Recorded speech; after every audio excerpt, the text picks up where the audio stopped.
আসসালামু আলাইকুম ওয়া রাহমাতুল্লাহি ওয়া বারাকাতুহু। সম্মানিত দিনী ভাই ও বোনেরা, জরুরি একটি কথা নিয়ে এসেছি।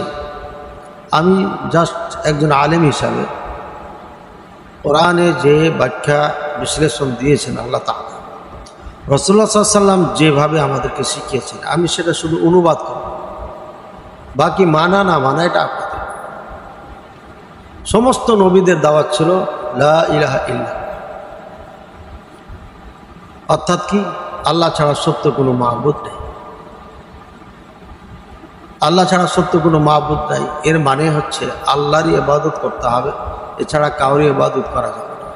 তাই ইব্রাহিম আলাইহিস সালাম যখন একাই, তার সাথে যখন কেউ ছিল না, তিনি তখন নমরুদের সমস্ত মূর্তিগুলোকে ভেঙে ফেলেছিলেন, অথচ তার ক্ষমতা ছিল না কিছু ছিল। আমি জাস্ট অনুবাদ করছি, আপনাদেরকে আগে বলেছি আমি কোরআন সুন্নাহর আলোকে লা ইলাহা ইল্লাল্লাহ অনুবাদ করছি। কোরআনে যা বলেছে, হাদিসে যা বলেছে তার অনুবাদ করছি। আমি কাউকে কোনো দিক নির্দেশনা দিচ্ছি না, আদেশ করছি। এক কথায় বুঝাইতে চাচ্ছি, লা ইলাহা ইল্লাল্লাহর দাবি হচ্ছে আল্লাহ বিরোধী, আল্লাহ ছাড়া যত কিছুর ইবাদত করা হয় সবগুলোকে উৎখাত করা। উৎখাত করা ফরজ যদি ক্ষমতা থাকে। যদি ক্ষমতা না থাকে মুখে বলতে হবে, মুখে না থাকলে হাত দিয়ে প্রতিহত করবে, নাকি প্রথমে হাত দিয়ে প্রতিহত করতে হবে। যদি এটা ক্ষমতা না থাকে মুখে বলতে হবে, মুখে যদি বলা ক্ষমতা না থাকে অন্তর দিয়ে ঘৃণা করতে হবে। আল্লাহ তাআলা বলেছেন, ওয়াকাদা রাব্বুকা আল্লা তা'বুদু ইল্লা ইয়্যাহু ওয়া বিল ওয়ালিদাইনি ইহসানা। আল্লাহ তাআলা ফয়সালা করে দিয়েছেন শুধুমাত্র এক আল্লাহর ইবাদত করবে, আর কাউরি না।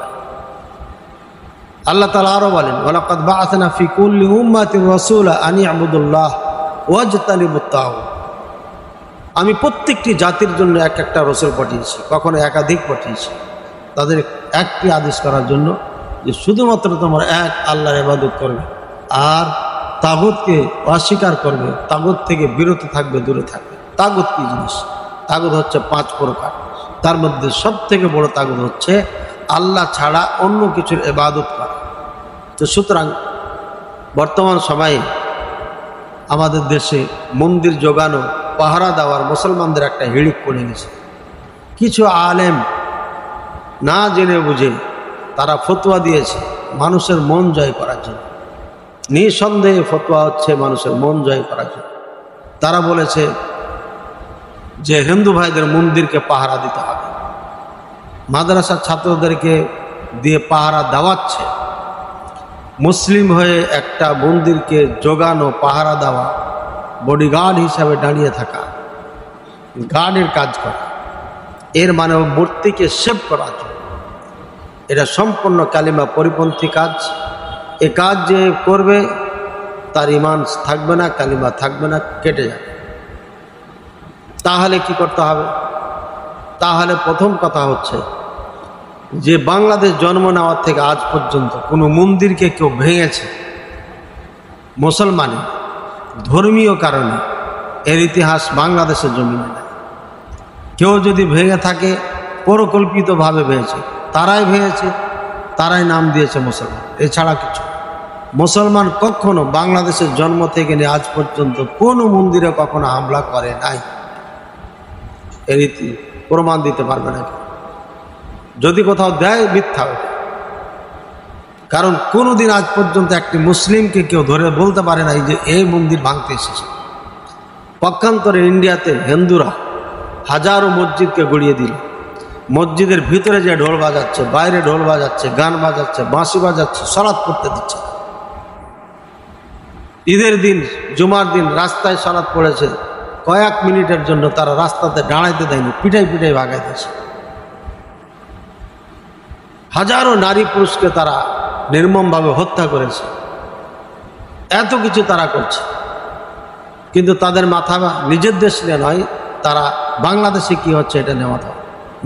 আর এটা কারণ হচ্ছে বাংলাদেশের, এদেশে বসবাস করে কিছু মানুষ, এদেশের নাগরিক তারা দাবি করে, কিন্তু এদেশকে তারা ভালোবাসে, যার কারণে তারা বারবার প্রোপাগান্ডা করছে বাংলাদেশে আগুন লাগানোর জন্য।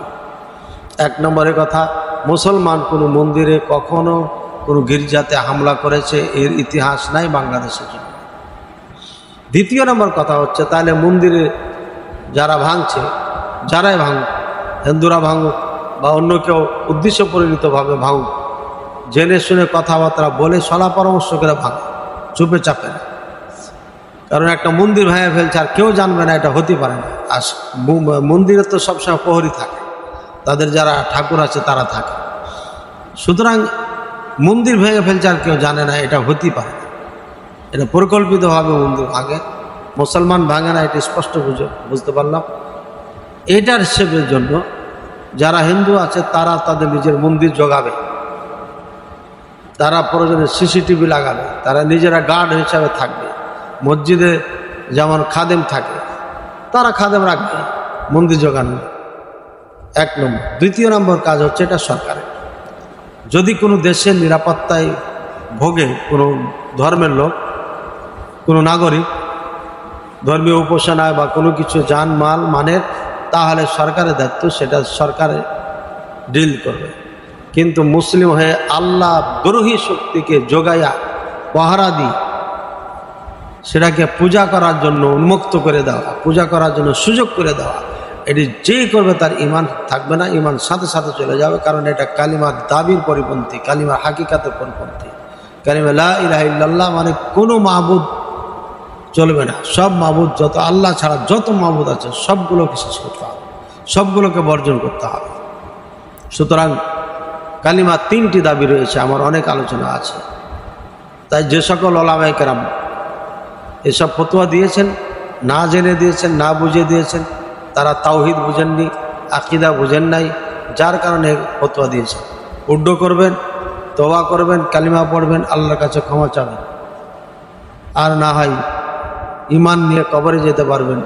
এটা আমার বিশ্বাস হচ্ছে না, কারণ এটা সরাসরি আল্লাহ দ্রোহী কালিমা পরিপন্থী কাজে আপনি ফতোয়া দিয়েছেন। আল্লাহ তাআলা সবাইকে বুঝার তৌফিক দান করুন।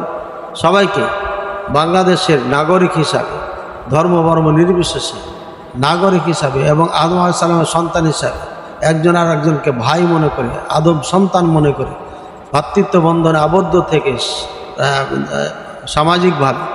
সামাজিকভাবে রাষ্ট্রীয়ভাবে আমরা চলব, একে অপরের ভালোবাসার মহব্বতের সাথে।